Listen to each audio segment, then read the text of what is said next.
Hello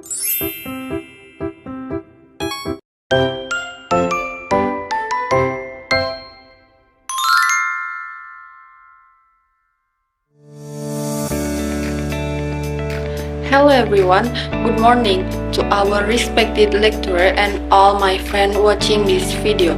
Welcome to my presentation. Have you ever wondered how a gigantic, beautiful tree or even this simple chili plant in my hand actually begins its life? It all starts right here.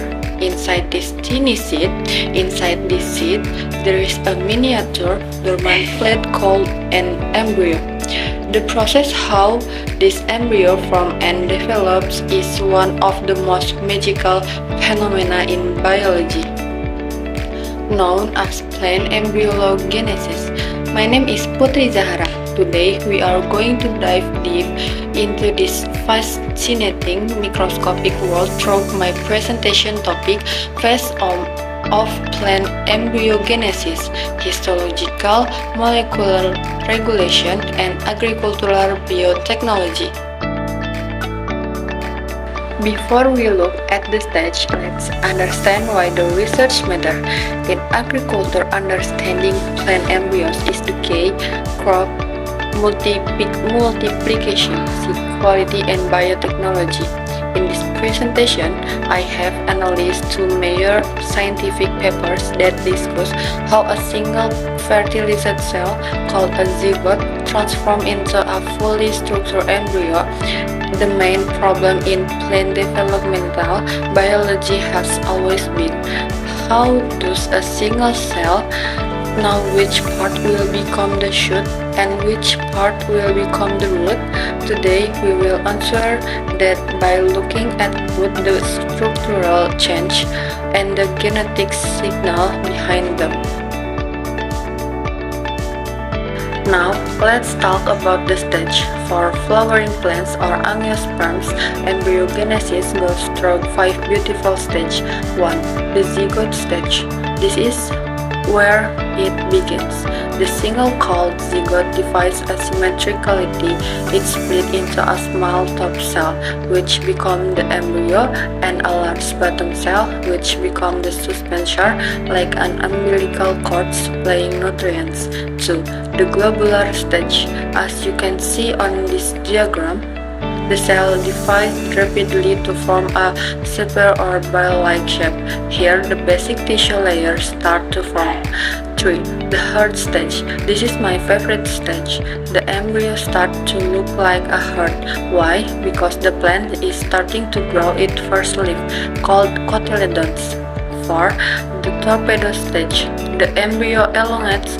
The division between the future shoot and the future root becomes very clear. 5. The mature stage.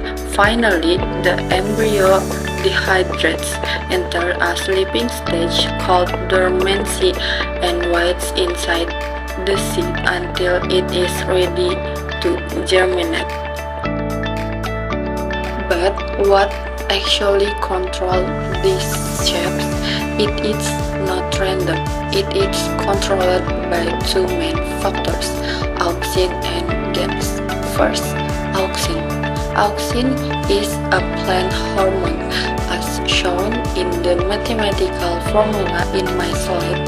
The movement of auxin is highly regulated by special transporter protein called pin proteins. Auxin acts like a GPS. It accumulates at the top to tell the plant where to grow leaves, and at the bottom to tell the plant where to grow roots. Second, we have gens, specifically the Wolff's gen family and Wuchel gens. These gens act like matter switches. They tell the stem cell inside the embryo to stay active, ensuring the plant can keep growing the tissue even after the seed germinates. In the scientific paper, reviewed research observes this microstructure using advanced methods like histological staining and confocal microscopy to see the cell grow under laser light. Why it is useful in the real world? In biotechnology, scientists use a method called somatic embryogenesis. We can take a regular live cell, put in a lab dish with the right hormones, and trick it into forming an embryo.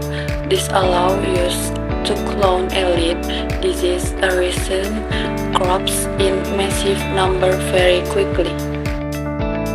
To conclude our journey today, plant embryogenesis is not just a biological event. It is a highly coordinated masterpiece of nature, from a single asymmetrical division to the complex molecular signal of auxin and wax gains.